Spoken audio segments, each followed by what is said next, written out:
to help us with this environment, I would like to invite our next speaker to the stage, Eric Skinner. He's the VP of Market Strategy. He's going to take us through perspectives, along with some industry experts, around how to understand and assess risk in your environment.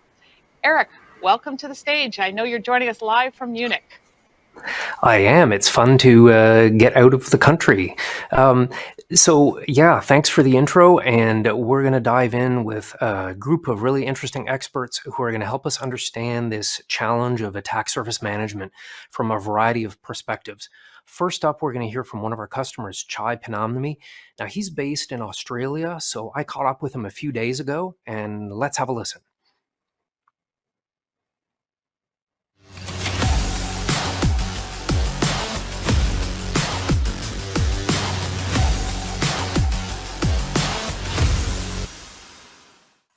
Hi, I'm Eric Skinner. I'm Vice President of Market Strategy at Trend Micro, and I'm delighted to be joined today by Pinnamanemi, the CTO of Sandstone. And we're going to chat a little bit about what goes on with respect to risk assessment in Sandstone. So, Chai, thank you so much for being here with us today. Can you tell us a little bit about Sandstone? Thanks, Eric, and it's always a pleasure to talk to you about security. There's never a dull moment in those conversations. Hi, I'm Chaitanya Pinnamaneni, CTO for Sandstone Technology. It's a fintech organization that's been building banking and financial products for financial customers for over 2 decades in Australia and UK market. And we primarily work around the banks and solutions around lending and digital banking and providing customer interfaces for the banks to service their clients. So as you can see, it's a heavily regulated industry, and it's a lot of fun innovating in this space nowadays. Sounds like it, and certainly lots of attackers are out there who are interested in what potential target you might be. So you've been going through a fairly substantial transition to the cloud. Can you tell us a little bit about that? Yes, Eric. It's as everyone finds out during their journey, and we did so, that the slowest speed of the team is the one that holds back your innovation. And for us, it worked out to be the computing space and how we move about with the cloud. And in 2018, we made the decision to go fully cloud native and build our platform on AWS. And one of the reasons we chose cloud versus doing on-prem was so we can focus our energy on doing things we do best, which is building the products and providing our customers with a service while letting the partners do the heavy lifting. And it's been a challenging journey, but also very rewarding. All the initial roadblocks that people had, primarily because it was a new technology, the risk was not properly assessed, and there were not that many examples in the world. I'm happy to report back to say all those objections have gone away. People see the value, and we're moving heavily into the zero trust model. And I'm happy to say that we are seeing the benefits of it as of today in managing our risk, in managing our pipeline of work, and being able to innovate at a really fast speed. So when you think about the combination of cloud assets now that you've got, as well as some of the existing on-premise assets that haven't yet migrated or not going to be migrated, how have you dealt with the challenge of, first of all, just getting visibility over what assets you have? It's an interesting challenge, Eric. And if you don't mind, I would like to put an analogy that we use in the software world between the servers being pets and cattle. So the on-prem servers, we treat them as pets. We name them, we look after them. And when you get sick, the doctors or the engineers go and make everything they do to bring them back to life. That means you have limited numbers. You know them, or you think you know them. At least that's what I would say. And then you go to cloud, where it's more like a cattle ranch, where cattle come and go. They're like a business. The hundreds of them are at any point of time. Mm-hmm. And that's where what we found was the traditional methods of looking after your inventory and how you record what you have and where the current status is do not work for cloud. Because it's a complete paradigm shift from thinking about naming your servers to more managing them. And you need better tooling to be able to articulate how do you label them, where the state is, which condition they are in, what kind of a data they hold. So what we found was the challenge was, how do you manage all these assets out there in the cloud? Could be anywhere, in any country location where you put a VPC in. But at the same time, how do you leverage the power of it? because knowing your assets will give you the right amount of risk management techniques to say which way you focus. And what we found the challenge was moving from the traditional methodologies to adopting to what cloud recommends. And that's where our most friction was, giving up old technologies and old ways of doing, convincing all the departments, saying this is the new way of doing things, getting all the other parties other than my engineering team, which was ready to change its processes, but convincing all the other parties to come on this journey and adopt this new way of managing your assets in the cloud. So I would say it's been very hard to do that, but once we had implemented all the required technologies and labeling and very good practices using infrastructure as code, I can say that we have full visibility in cloud. And in fact, I would go further to say, if you do not have 100% visibility in cloud, you're not doing it right. You cannot be without 100% visibility in cloud. That's as simple as it goes. And yet you would probably guess that a lot of organizations out there are not yet at the level of visibility that you've achieved. I would think so, Eric. Anyone who's sticking to traditional methods and technologies and still treating the servers as pet is eventually going to run into the human problem is you can only remember so much, you can make mistakes, and if you have things being recorded, they will never reflect the current state. So I agree with that. And I believe most organizations are now realizing that as your number of digital assets grow up in the cloud, you need new technologies and partners to help you manage and understand the risk around them. That's right. So let's chat a little bit about risk now. First of all, one of the risks would be you don't even know what assets you've got, but we've covered that. One of the issues that people like to understand is vulnerabilities across their environment, vulnerability assessment, which can be very noisy and very overwhelming. What's been your experience with respect to getting a grip on vulnerabilities in your hybrid environment? Well, it's an interesting topic, Eric, I feel in the last few years, we've gone from not caring or to almost caring to panicking now. With the number of vulnerabilities that are coming out right, left, and center from all the major technology vendors, and most of them CVE ratings are pretty high, means we are finding the directors of the company, the executives are quite rightly concerned, and so are the customers. And it's an unending barrage of things being thrown at the cybersecurity and the engineers to say, how does this affect you? And of course, it's a complicated issue for the one simple thing. A vulnerability has a lot of other characteristics that defines how it affects you. And that's the context that's really important, whether you apply the context from an engineering perspective or exploitation, the scope, availability, or the simple fact that attack vector, whether it's applicable to you or not. What we're finding with that is that now you do need some expertise in this area to understand the world, the engineering concepts, and to be able to then use all of this to make a realistic assessment. The reason being, those days of fixing every vulnerability in this short period of time is gone. Now, all we are doing is managing the really high ones that does affect us, prioritizing them, while the other ones, more of the things that don't really affect you, but it still is available in your stack, we're taking an approach of more either we're redesigning that vulnerability out of the stack, or we're taking an approach of upgrading libraries over a period of time rather than rushing into. So the experience has been managing stakeholders, communicating with customers, but most importantly, really understanding how the vulnerability affects you so you can prioritize how you're going to fix it. Right, and that prioritization concept is becoming so important, not only in the context of vulnerabilities, but just assessing risk even more broadly. When you are trying to get a sense of the risks in your environment, vulnerabilities, lack of visibility, threats in the environment, and so on, how do you synthesize all of that? And do you have to do a lot of manual work? Currently, yes, but I would say, we meditate. we literally meditate to try and make sense of this chaos. And when I say meditate, it's a joint cybersecurity team exercise we have built. What we do is on a regular basis, we meet together with calm minds, with no panic. And we do these times when there's no active vulnerability, so we can actually talk about how things are.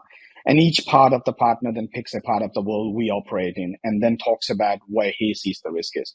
And we use these mechanisms and SWOT analysis to come up with a list of vulnerabilities we believe affects us.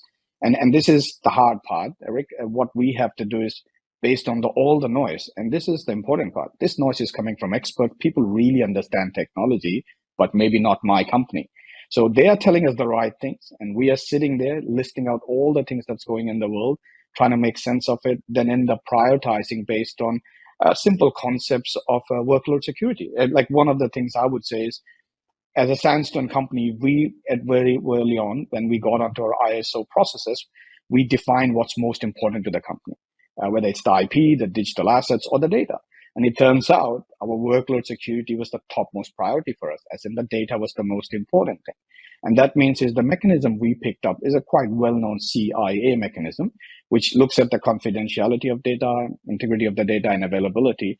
And we use that mechanism to prioritize risks to say, if it affects any one of these, then it's really on the higher priority. If it does not affect CIA, we then deprioritize it.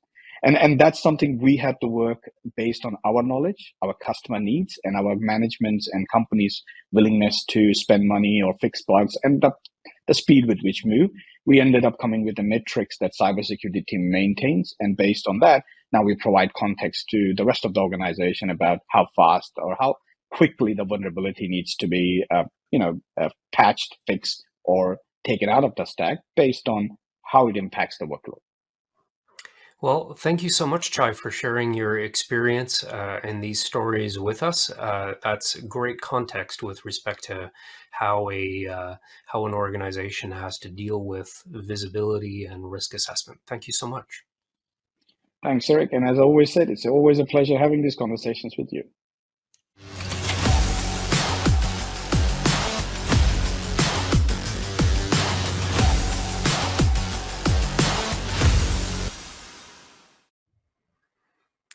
All right. Well, I loved Chai's point about meditating on some of these challenges. And next up, we've got a guy who has definitely meditated about a lot of interesting problems related to figuring out which devices on the internet belong to particular organizations and the asset discovery problem more broadly. So I'm happy to be joined by Jeremiah Grossman. Previously to his current gig, he was the co-founder of White Hat Security, and now he is the CEO and co-founder of BitDiscovery, a new trend micro partner. Hello, Jeremiah. Hey, Eric, good to be with you. Super happy that you were able to join us. So, hey, let's dive in. What makes this attack surface management problem so challenging? I guess it's been said, it's been the perennial problem of information security for years. It was supposed to be the first thing we did as a security industry, find out what we're meant to protect. And it just happens to be the one thing we didn't do yet, but we're on our way. Yeah, and there's really two spheres that barely touch until perhaps something later in today's program. But there's the challenge of figuring out which assets are inside your network, and all the different devices that you might have there, and then those that are facing the internet. How come those problems are different? When an external adversary first looks at an organization, they're first going to look at, okay, what are all the assets, the hosts and servers, what are the open ports, and what are the software that we can first establish a beachhead. So that's the first thing an attacker will do, is they'll do recon and they'll exploit an external system and establish that beachhead. Excuse me. The next thing they'll do is then they'll start moving laterally across the inside of the network, which is a completely different set of challenges. So it's really different because the way you go about doing attack surface management from the external point of view, the techniques to do it internal are night and day different. So you kind of have to separate them. They're both very important, don't get me wrong, but they are very distinct. Yeah, and those external facing assets are obviously juicy and vulnerable because an attacker can hit them from around the world and try out various things. But you also need to know what's inside your environment. And inside your environment, people used to try to solve that by scanning the environment. But SaaS and in particular work from home has really evolved that internal problem, hasn't it? Big time. So the internet got really big, really fast, very disorganized. BitDiscovery has found something to the neighborhood of 6.5 billion assets online. So the average enterprise, they'll buy companies, decommission companies, spin things out, test environments, dev systems, host cloud, and it ends up being a very wide, distributed, and disorganized attack surface space. So the standard way of starting with some seed data and then crawling from a single point of IP space just doesn't really work. Turns out the best and easiest way is to first have a copy of the internet and then search search in it. Yeah, you've pretty much built kind of a specialized Google. You haven't got a copy of all the content and an index of all the content, but you've got all that metadata and all that device information. It's pretty cool. And when we do think about this work from home challenge, I mean, one of the problems we've seen is people who used to use scanning inside their network. Well, obviously somebody's working from home and they've got a laptop connected to Office 365. That network scanner isn't going to see them. But, various other approaches are starting to evolve where, you can query Office 365 and query some of these other assets or some of these other applications in your environment to figure out who else is connecting. So, why did you, with the founding of BitDiscovery, why did you choose to tackle this external-facing asset challenge in particular? Great question. And BitDiscovery was, for this reason, a decade in the making.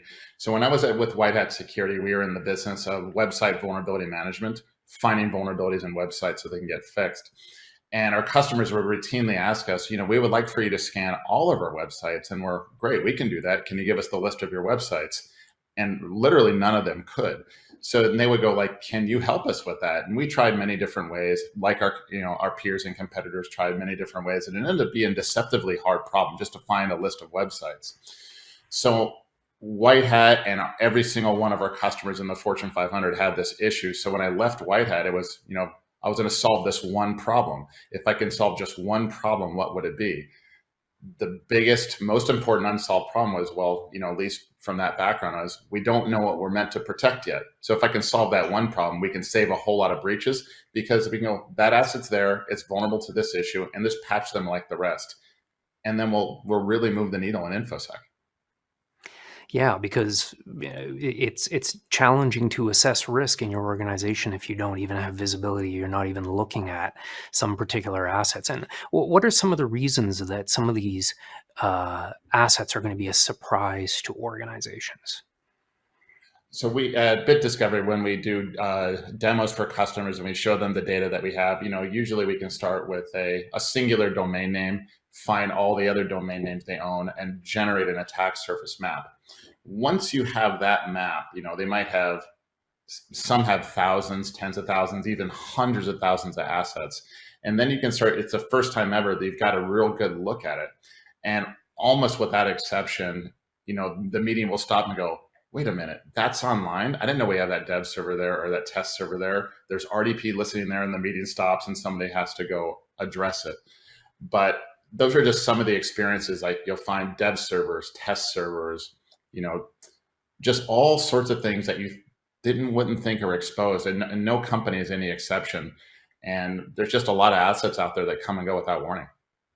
Hey, and what are some of the reasons that a company might find itself with something on the internet that they weren't expecting? Is it still things like shadow IT? Is it contractors? What kind of stuff do you see? It's all of the above. So we'll pick on the development group. So development group might stand up a QA or a staging system because they're about to go live. So they'll temporarily set up the new version. They'll test it, and then they'll backport the code to production, but not take down the test server. That might be one reason. Or they might set up a demonstration environment for a customer and not take it down later. The marketing team will pick on them. The marketing team might go to a cloud service, swipe a credit card, bypass IT, and launch something in the cloud with no knowledge or insight from the security team. That would be another one. Firewall rules change, things go up and down. There's all sorts of reasons why assets might go around, and to the confusion of everyone. And that right there is really important. What we find at BitDiscovery is that there's about a 1% to 5% drift per month in the change rate of the average attack surface.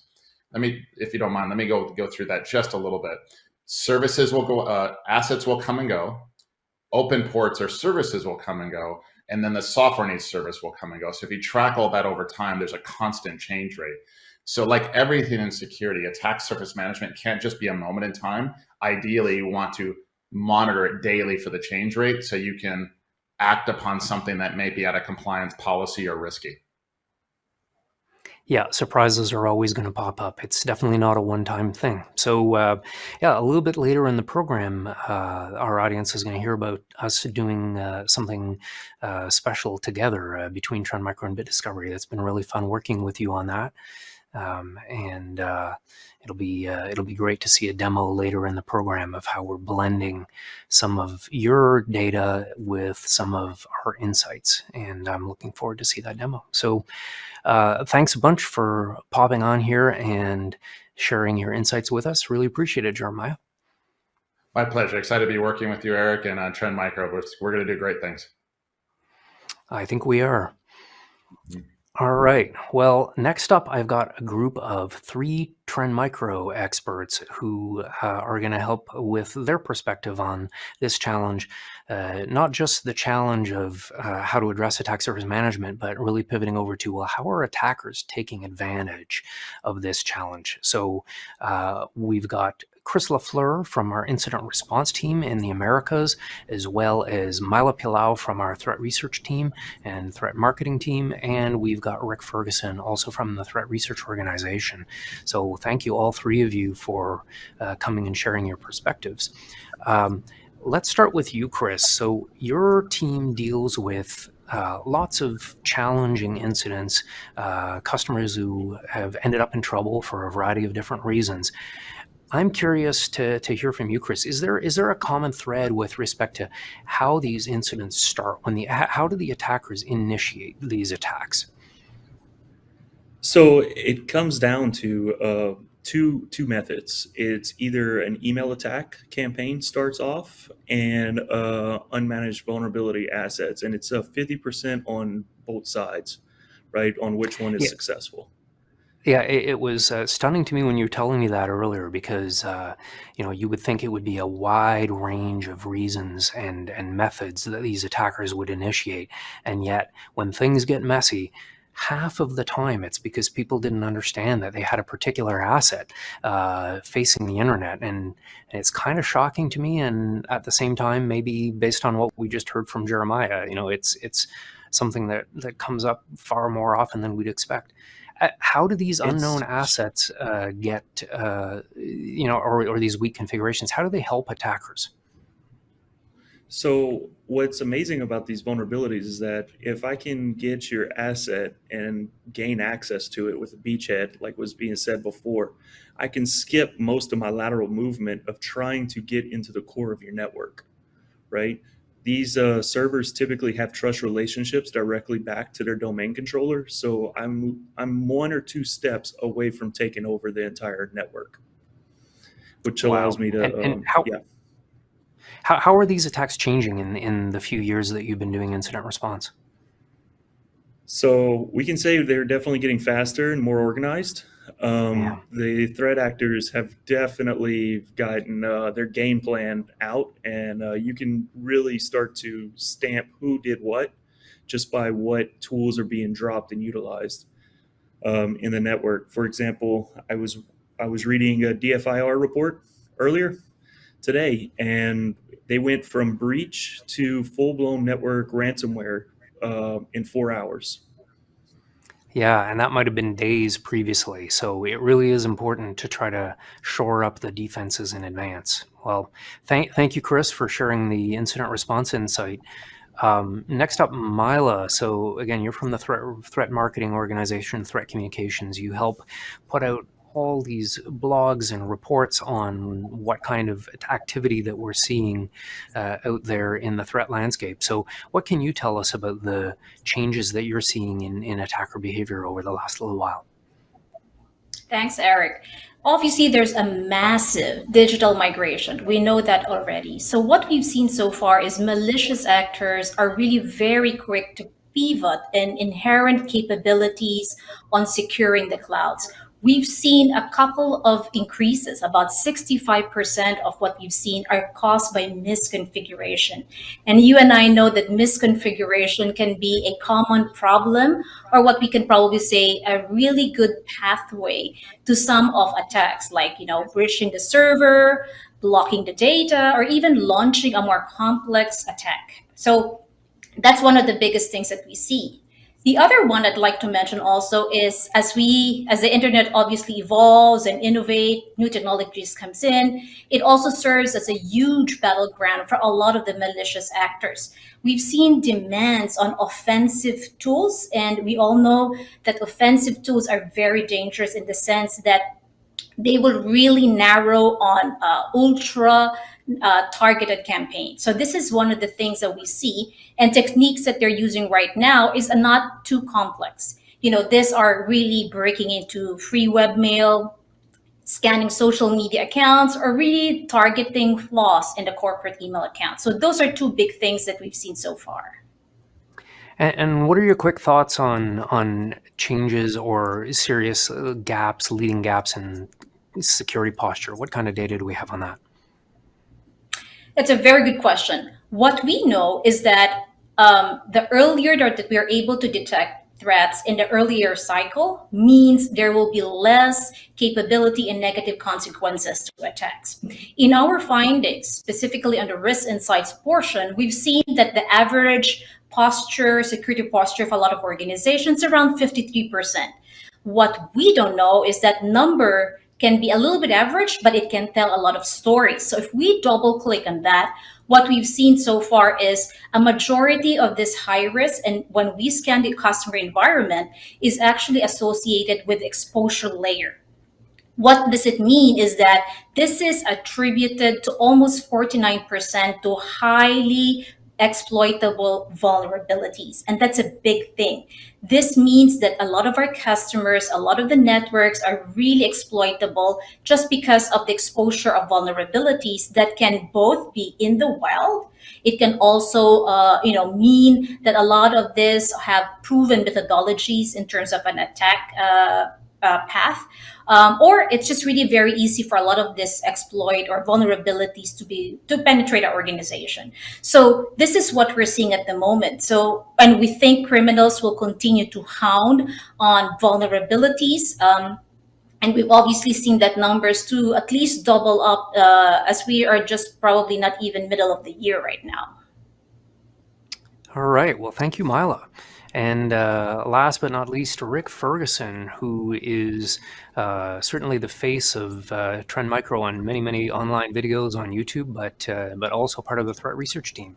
Rick, who are these attackers anyway, and does that matter with respect to what a security team needs to do? Yeah, I mean, attribution is one of the perennial questions in our industry. We've had these ongoing discussions about, does attribution really matter? For sure, attribution is difficult. I think that's widely accepted. I mean, we see criminals using false flag operations, using rented infrastructure that could be anywhere in the globe, even criminal groups hijacking infrastructure that belongs to other criminal groups. We've seen Russian criminals, for example, using Iranian criminal infrastructure. And even if you can pinpoint the infrastructure, it's then just as difficult, if not more difficult, to say, well, whose fingers were on the keyboard in the first place? And then another question over and above that, well, who directed these people to put their fingers on the keyboard in the first place? There are layers and layers of barriers to attribution. So for sure, it's difficult. It's critical. You ask, is it important or not? It's critical for law enforcement. If you want to take enforcement activity, it's critical for international relations. But very often in both of those cases, it's met with disinformation or flat out denial anyway, and there are plenty of places to hide. So absolutely it's important and it has its role. I think the definition of attribution really matters. Are you saying we want to attribute something to a specific individual or group of individuals, or do you want to attribute something to a notional group of individuals, a threat actor, if you like? So I think deciding on what you mean by attribution is really important. It really helps. Attribution on that level really helps an organization in terms of being able to work out if you're being targeted by a given threat actor, what are the techniques they usually use? Where do your vulnerabilities lie? How can you react more effectively to that? And how do their tactics change over time? How can your tactics change over time? The full story, at the end of the day, when you're reporting to a board, should always include the who. I think as practitioners, we like to focus on the how, because that informs very clearly how we can protect against things. But if you're not also trying to answer that question of who, you're just focusing on the how. But if you miss out the who and the why, then the you from the FUD will always be part of your reports to the board. There will always be uncertainty, and people want those questions answered. So it's important for sure. And one of the tools that we've seen recently that really helps pinpoint where we need to focus our attention comes from the MITRE ATT&CK clustering. Yeah. Finding those TTPs, finding those methodologies, clustering them, identifying threat groups, and allowing you to visualize and prioritize more effectively your defenses against those threat actors. Sorry, that was a massive brain dump, but I knew I only had 3 minutes. There you go. Well, we're probably not going to touch on the next question, but I think you summed up pretty well, actually, why it's important to have a lot of information at your disposal so that software and your own teams are able to prioritize, because that avalanche of data is just coming at you daily. And so prioritization is one of the topics that's coming right up. Thank you, all three of you, for sharing your perspectives, and we're going to pass it back to Leah.